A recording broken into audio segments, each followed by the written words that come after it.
So, welcome everybody to this session with Lisa Page. My name is Kristen Grove. I am a private advisor and energetic mastery guide to high performing leaders. And before that, I worked on radio and television interviewing rock stars, movie stars. I've been on stage with Spike Lee. I've interviewed Sharon Stone, U2, Jack Black.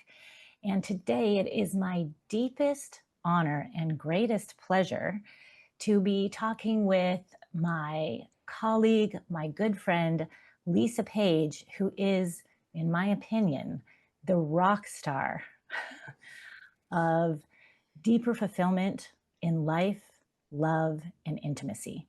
So please welcome Lisa Page, international teacher and mentor to women and couples. Thank you so Hello. much. Hi. Hi. Well, I can only say my pleasure, which Mm, is which really has a lot to do with what I learned working with you. And I think the first question I'd like to open with is these days, with so much going on, many of us feel resistance to slowing down and being present. mm, And so, my question is, why is that? And how can we work with it?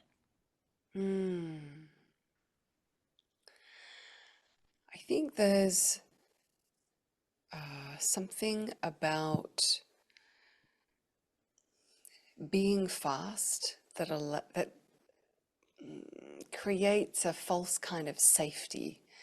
That if we Mm, stay on the hamster wheel, we'll be good, right? And so in a sense, slowing down is interesting because we all have different ways of being in the world.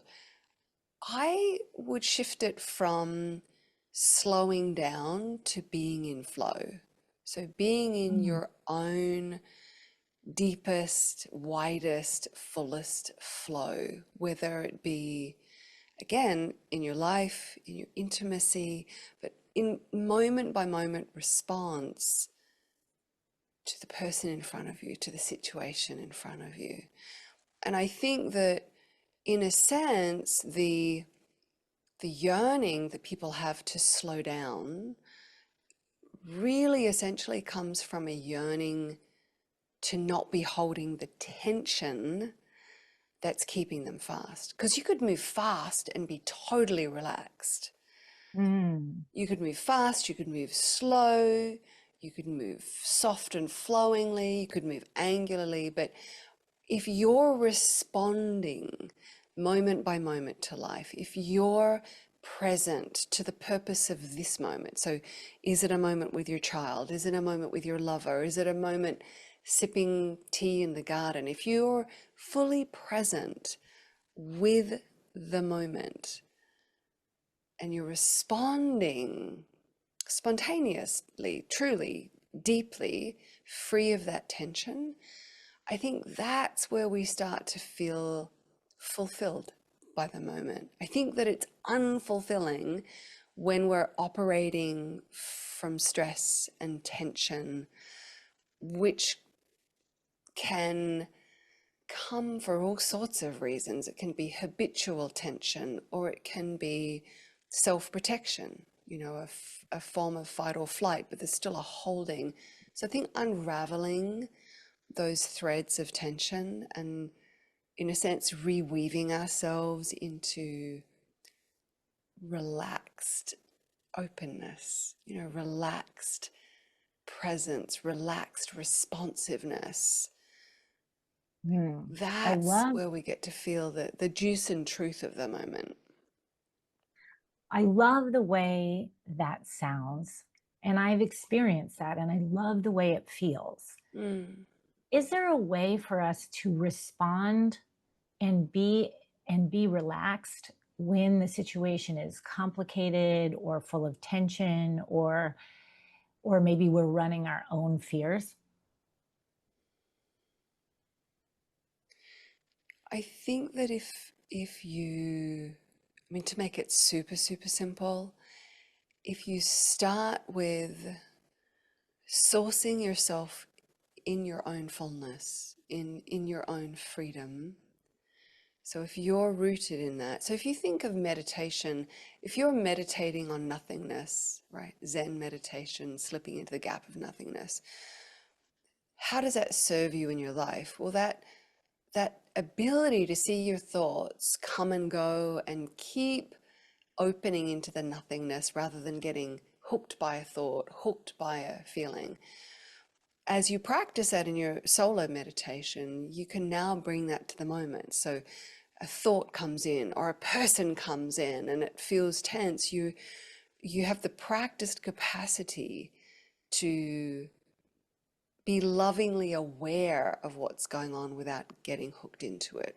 Or if you're Mm. practicing sourcing yourself in the fullness of life, the love of life. So if we look at masculine and feminine practice, masculine practice is opening, is practicing to open into the nothingness, if you will, and feminine practice is opening into the everythingness, both free of tension. So if you're in Mm. feminine practice and every day you're practicing to source yourself in the fullness, the innate fullness that's living and breathing you. Well, now when you're in a circumstance and it triggers you and you have a moment of neediness or you have a moment of panic, fear because something's missing, you can resource yourself in the fullness you are, and it's without question. Nothing is missing from within. And from that place, you can respond to what's presenting to you in the moment. Mm. Can you just tell me what my body would look like or how my breath would be flowing if I were in connection with my fullness? Mm, Are Is there something I could do? Just let's say I'm not full right now. What could I do in the right. moment? So if you close your eyes just for a moment, and even if you just put one hand on your heart, one hand on your belly, and you just bring your breath through the nostrils down into your belly heart, down into the fullness of your belly heart. And with each in-breath, you relax a little more down into that fullness that already it exists within you. And then when you breathe out, you just allow the fullness to permeate your body and being. So you breathe in, you feel that fullness, you breathe out, the fullness just permeates through your whole body and being. Just that, just a 5-second breath. Can you feel how that just melts? It melts any neediness. I'll never forget, I was in a workshop, a women's workshop, and I had this woman ask this question. I just don't know how to get over my feeling of inadequacy. Like I just don't feel confident about myself. And I remember this moment so vividly because everyone had the same experience as she did. So I said, okay, well, let's try something and then we'll attend to your question. So, okay, close your eyes. And I said, all right, everyone can close their eyes. So everyone closed their eyes. And I basically did exactly with her what I just did with you. I said, just breathe into that just innate fullness. And you could see, as your face did, you start to soften, your breath just naturally lets go. And I said, okay, now open your eyes. And I said, now what was your question? And she said, I don't know, it's gone. I said, exactly. So the search for confidence external to yourself, the search for an answer, a mental answer that would resolve the feeling of inadequacy can literally be melted so that it's without question. And all you have to do is just breathe into your own fullness. That's it. And feel it Mm. in your body. Wow. So, of course, my next question is going to be about radiance. You speak a lot about radiance, and Mm. is this sort of where radiance is born? And is there a way that we can access it more? Well, it's interesting. You're you are radiant. So if we had night goggles on you, the reason we'd see you all glowing green is because of your radiance. So you're shiny as a human being. You're naturally radiant.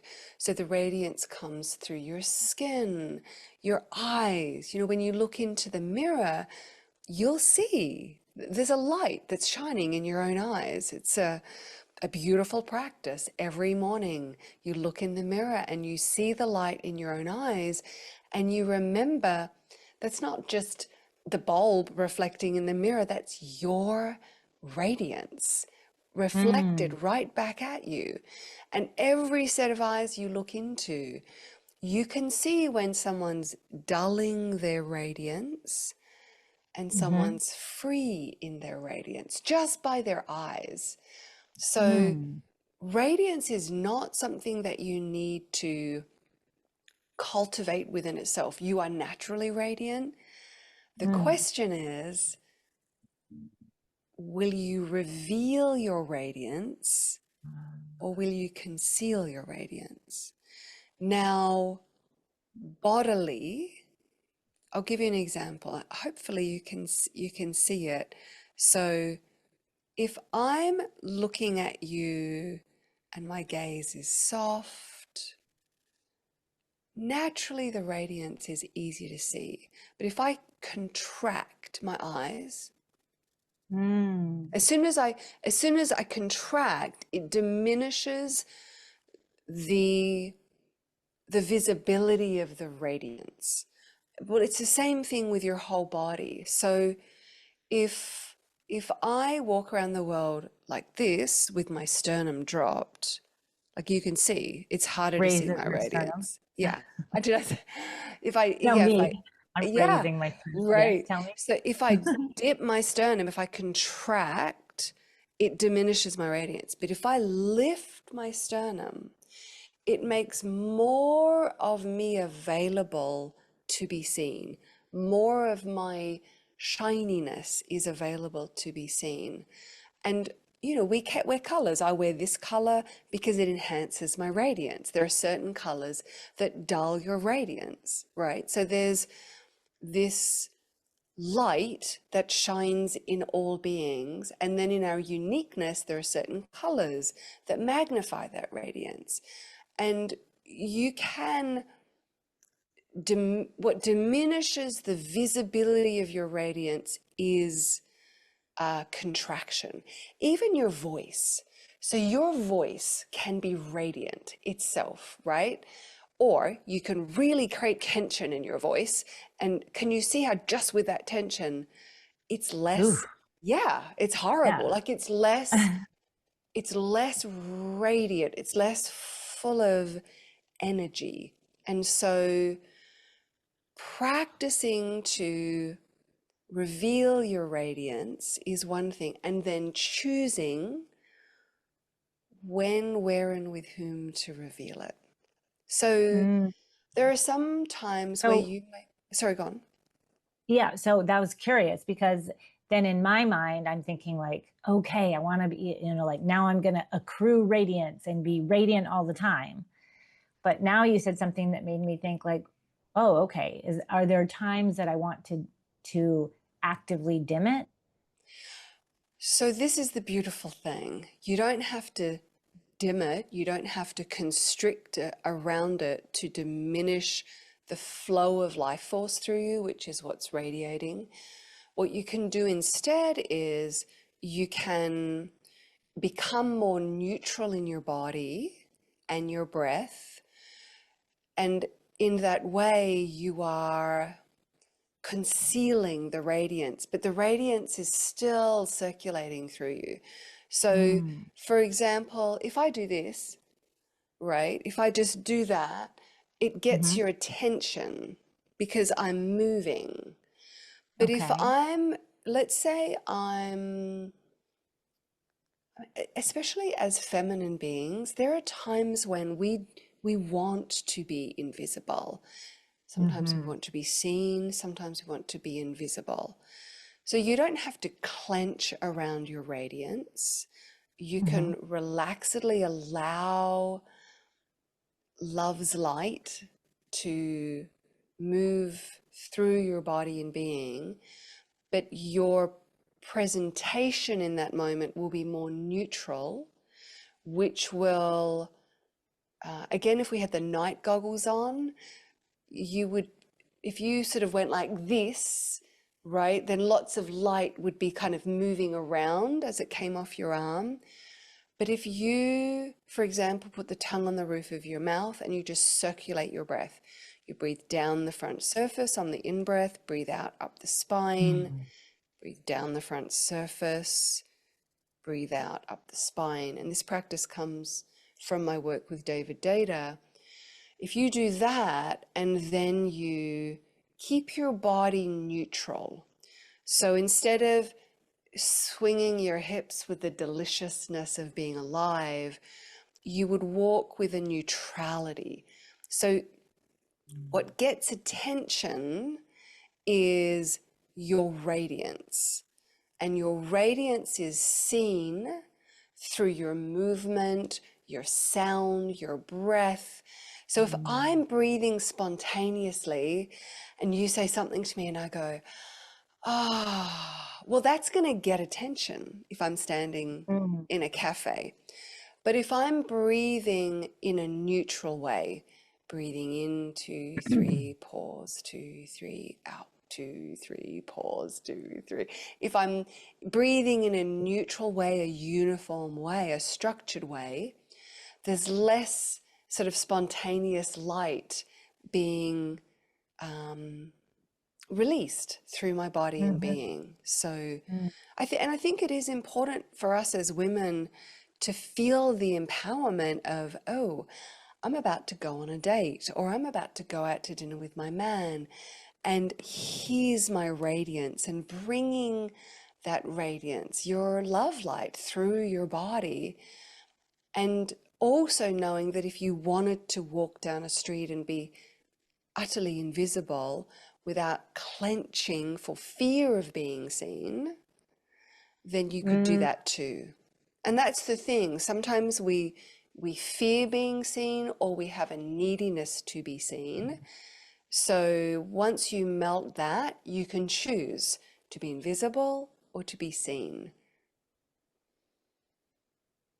I love that. I have a few questions around that. One thing I remember we talked about a lot when I very first met you, and it was such an eye opener, especially coming from the television industry. But I know it's not special to me because all women have been trained into displaying into thinking that attractiveness comes from external beauty.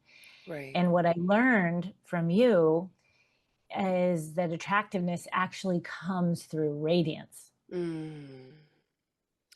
Yeah, I think that especially in today's age, we are told by society, social media, whatever age you are, young woman, older woman, we're told what we should look like externally. Mhm. Mhm. But I can guarantee you that if we lined up 7 women and some of them had colors that were making them pop, and were model perfect, but were very rigid and tense in their body. Their eyes were narrowed, their brow was furrowed, their sternum was dropped. And then you had other women who had, I don't know, like paper sacks on, like nothing to make them pop, like no makeup, no perfect color. But their body was alive with the juice of life, and their sternum was lifted and their eye gaze was soft, and they felt fully alive in their bodies.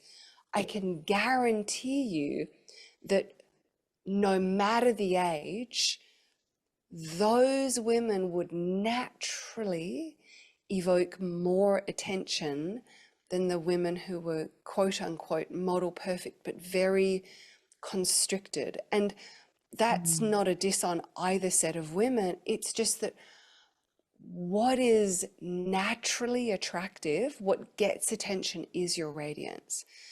Now, if you have a deep heart,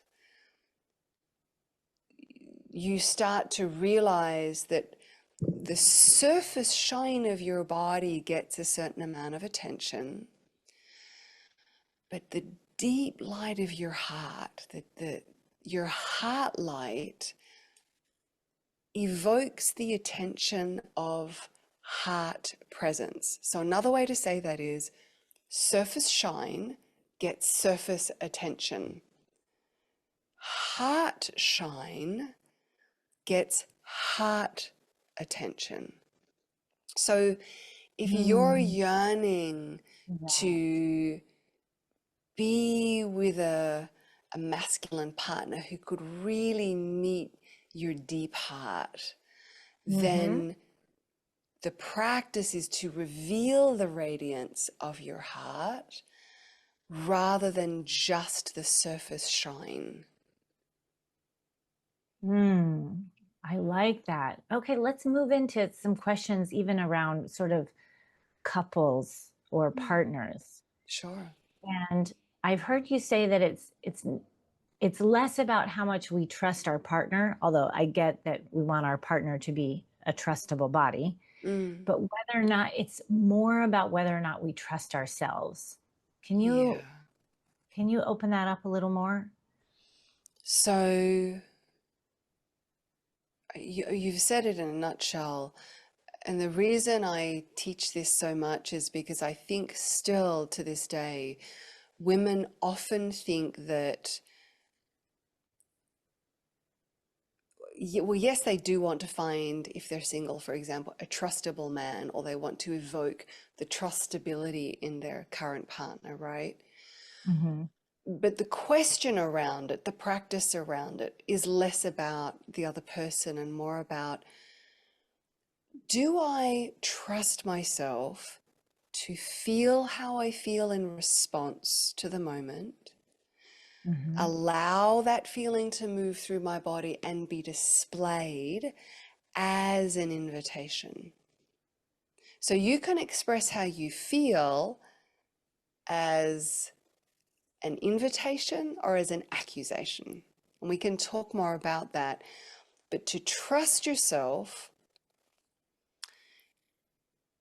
in relationship, whether you're dating or you're in a long-term relationship, the practice is to feel like whole-bodied, felt sense, feeling response to the moment. So if your partner says something and it hurts your feeling, the question Mm. is, do you say ouch? Do you let tears trickle down your face without closing your eyes and covering your face and turning away? Do you walk out of the room, not say ouch, and then 5 minutes get cranky about something else because that hurt wasn't revealed and it sort of morphs into another feeling, normally anger for women. So Mm-hmm. you won't trust yourself if you're walking around being angry about something when really it was hurt you felt in the moment. And what's amazing is actually your partner won't trust you. They're thinking, why is she so angry about that? That doesn't really make sense. And the reason it doesn't make sense is because it's not what I would call the original feeling. The original Mm. feeling is the feeling that arises in the moment.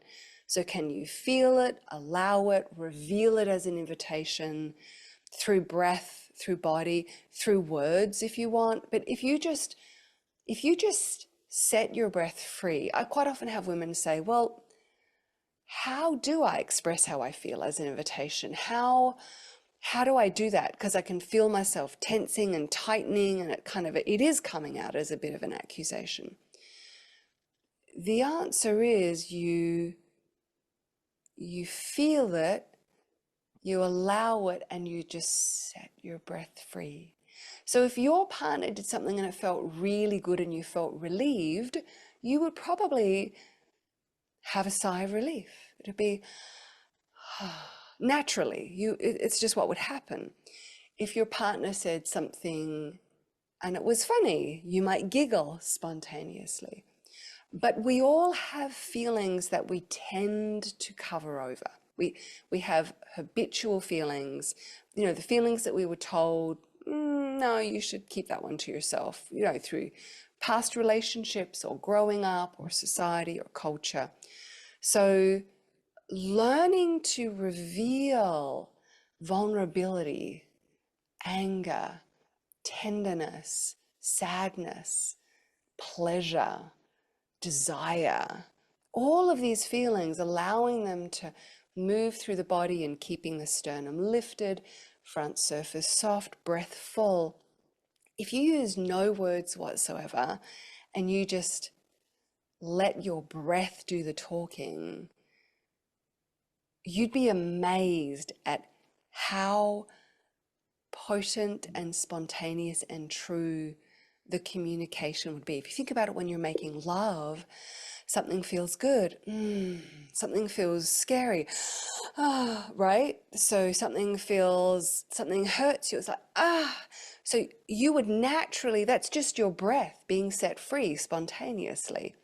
But the moment you have a feeling, the original feeling, and you cover it over with, as soon as you do that, you rob your partner of the opportunity to know your heart in that moment. And that's what you're really yearning for, is for them to know you, to love you exactly as you are. That's fascinating. I recognize what you're talking about in myself and my friends, but I also recognize that it's not so easy sometimes to know what your feeling is. We've been so trained out of our feelings, or trained into letting the person know what they should be doing rather than just letting them know how what they're doing is landing. Sure. I Like, think is it's there a hard. shortcut? Yeah. Yeah, I think honestly, if if every feminine being or every masculine being who wanted to cultivate his capacity to express how he felt as a invitation, right? So if every feminine being practiced for the next 7 days using way less words and just their breath, I guarantee you it would feel easier.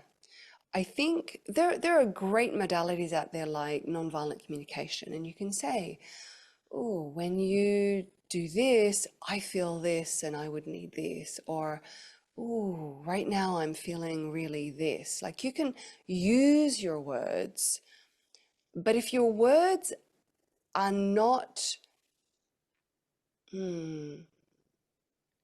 aligned with what your body's displaying, it gets confusing. So if you say, right now I'm feeling really angry, but actually what you're feeling is really hurt, it's kind of confusing. Whereas if you just revealed the hurt, if you just, like, just a breath, like, ouch, or a tear trickled down and you breathed, you didn't look away, you didn't hide it. I think the simple answer is practice setting your breath free. And I think starting as a solo practice is a great idea. So you wake up in the morning, and if you feel tired, the breath might be something like, oh, because you're tired. And then you remember the delicious smell of your coffee that you're about to get up and have, and it might be, you might feel pleasure. So it might be a breath of, oh, right? And then you walk and it's sunny and it's beautiful and you feel like, So if you just walk around your world setting your breath free, sound will naturally be carried by the breath. That is your expression. And I think the reason I love working with setting your breath free to express how you feel is, for those feelings in particular that seem really hard, it's a very easy way to practice it. So if I'll give you an example for me. So I never used to be very good at expressing open-hearted anger. And a lot of women like clench their jaw, like clench their fists. They don't know how to reveal open-hearted anger, and I was one of them. So I would practice it, and as I practiced it with my partner Mo more and more, he might say something, and I might just growl. Like I wasn't rageful. It was just like just a growl. And he'd be like, oh, got it. That's it. And now the moment's over. We don't need to talk about it. We don't need to psychoanalyze it. He realizes that he said something that felt a bit off. I revealed that and done. But equally, if he then leaned in and said, oh, I love your growl, and that felt good to me, then my sound might be, right? So practicing solo and then with your partner, just setting your breath free again and again is really one of the simplest ways. And just noticing, is this front surface of your body soft? Is your breath full? So it sounds like, I love this leading with the breath. It sounds like it's a breath and sound, because my breath when I'm angry is going to be, by the nature of it being angry, is not going to be set free, my breath. But my sound might be, like I might be like, this is interesting. Why would your mm, angry breath not be set free? because anger, at least in me, creates tension. Yes. And so in tension, I contract, and then my breath is free. Right. So the practice is, Isn't it like that for everybody? no, it is when there's Oh, tension. So when I growl, let's say I feel anger, that's my breath. That's right. done. There's no tension, right? Okay. So if you make that bigger, it might be, ah, like I'm angry, but there's still no tension in my body. So the tension is a self-protection mechanism. Right, right. And we move past that by moving into our fullness. Yeah, so you notice the tension, like love the tension. It's like this part of you that is afraid to be fully known, fully seen. There's a Mhm. self-protection mechanism there. So you can love that part of yourself and practice to feel and reveal open-hearted, invitational anger just as beautifully as you would open-hearted, invitational desire, or open-hearted, invitational joy, or open-hearted, invitational vulnerability.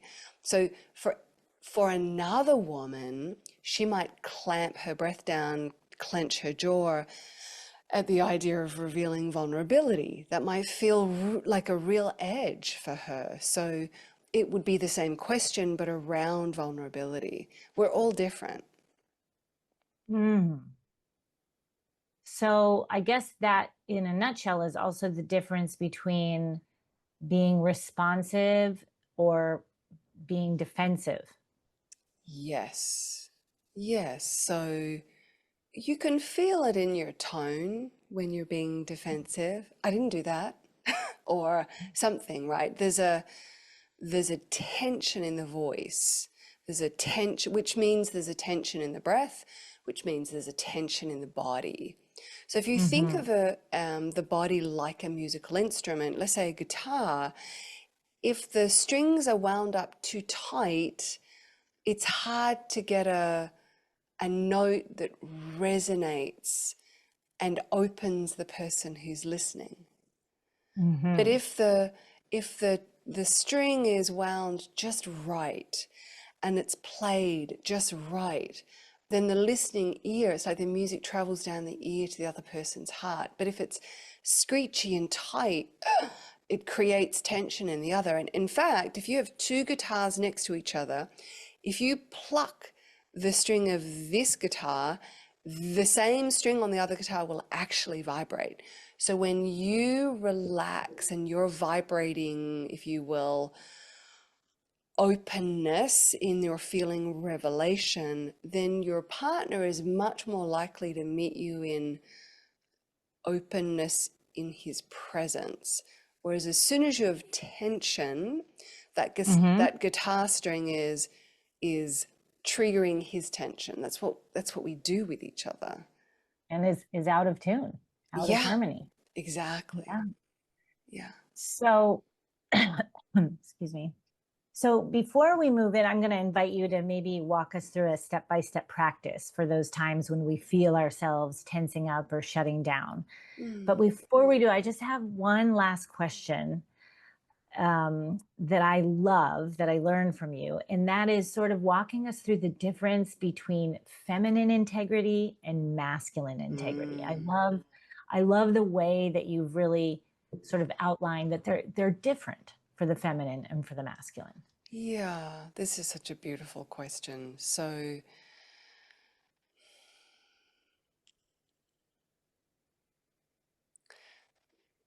if we go to the heart of it, because masculine and feminine is quite often misunderstood. So Mhm. if we look at masculine and feminine energy, at the heart of it, we're talking about the masculine is formlessness.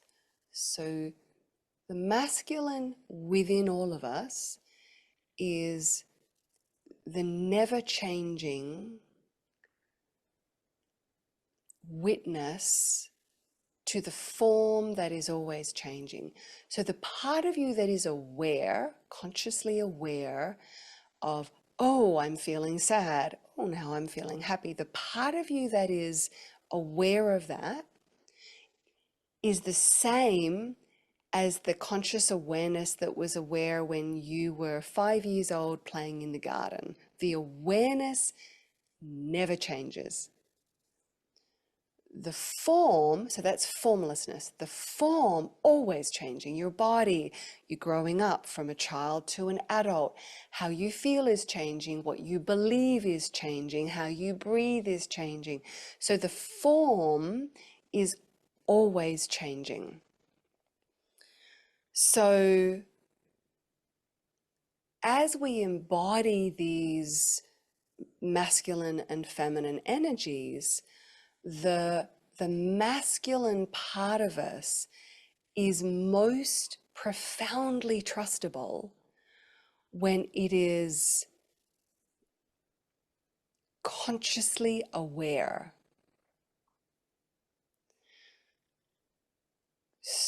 The feminine part of us, remember it's always changing, is most deeply trustable when it's emanating its fullness, when it's being its fullness. So that all sounds a little esoteric, but let's bring it into the body when we're in relationship.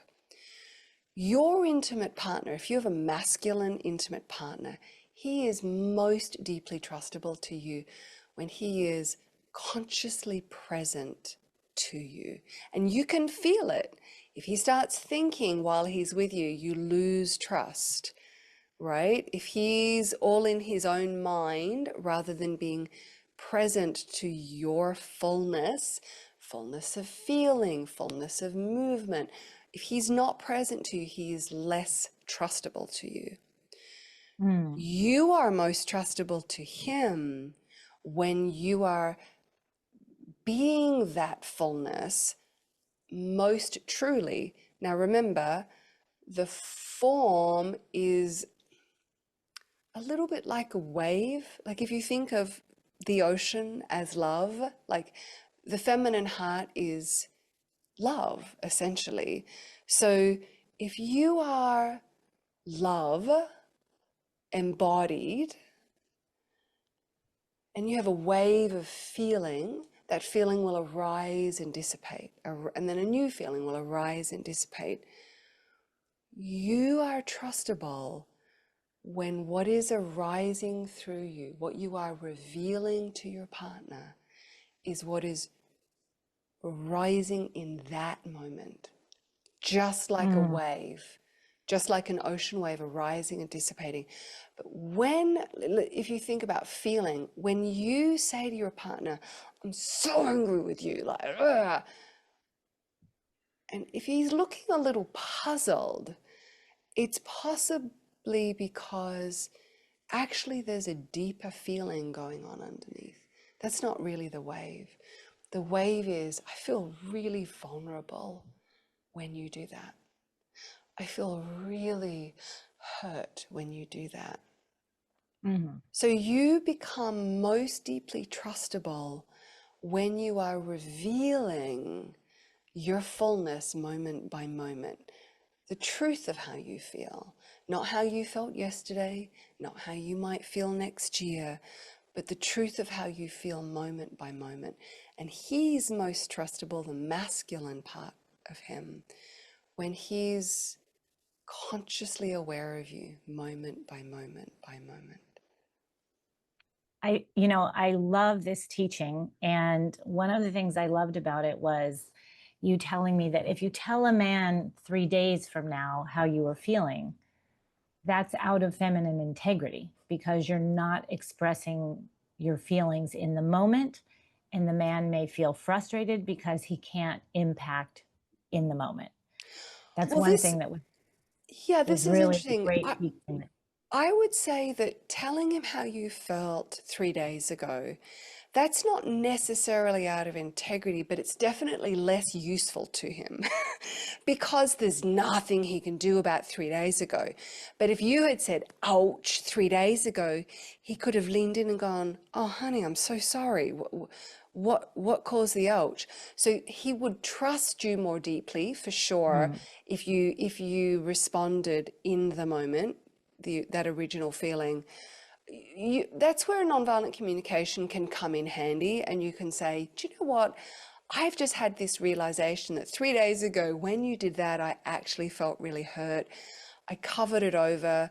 I know there's nothing you can do about it right now. I just wanted you to know, just so you can know my heart more deeply. Like if you just left it at that, he wouldn't feel like he was being set up to not win because he can't win because it's the moment's past, but you're informing him. But what does make the feminine untrustable is when she displays one feeling but is really feeling something else underneath. In those mm, moments, how can he trust you? Like you're, in a sense, he's walking in this wilderness, you're the wilderness, and you're indicating go this way, but actually it's go that way, right? So you right. become trustable when you reveal how you feel moment by moment. And here's the thing, it could be that you have past hurt that prevents you from expressing certain feelings, and it's okay to know that about each other. Like, I realize I sometimes have a little trouble expressing vulnerability. You can really play with it. So let's say you do have trouble expressing vulnerability and you cover it over with controlling, being controlling. If that's Uh-huh. true for you, you could just say, oh, vulnerable. Like, but even if that's too much of an edge, you could say, blueberry, like something that you've pre-agreed is an indication of, I really, this is how I feel in the moment. And you can have an agreement like, I really want to reveal my vulnerability to you in the moment. I'm having trouble with it. Could we agree that when I'm having trouble, I could just say blueberry? And of course, your man is going to go, yeah. So you say blueberry, and he says, I got you. That's it. Done. The moment's over, right? He's got you in your vulnerability. Your limbic brain starts to realize it is safe to say that I'm vulnerable. It is safe to feel vulnerable. Even though it's just blueberry, your limbic brain starts to trust that no one's going to die if you say, I feel vulnerable. And then maybe you graduate from blueberry to, oh, vulnerable. And he's like, okay, I got you. Now your limbic brain starts to, all right, she's really, this is okay. And then pretty soon you could just reveal it through your breath. Your partner would get it like, oh, he's like, I know, I got you. So you can practice it with your partner. And it Mm. becomes this beautiful dance. It's a little bit like dancing tango, and you say to your dance partner, hey, listen, I've got some scarring on my right ankle, so I might need to sort of do this when you dip me. And he's like, yeah, sure, we can do that.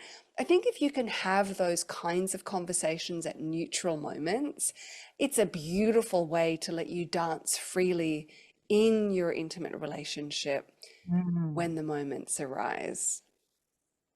Beautiful, beautiful.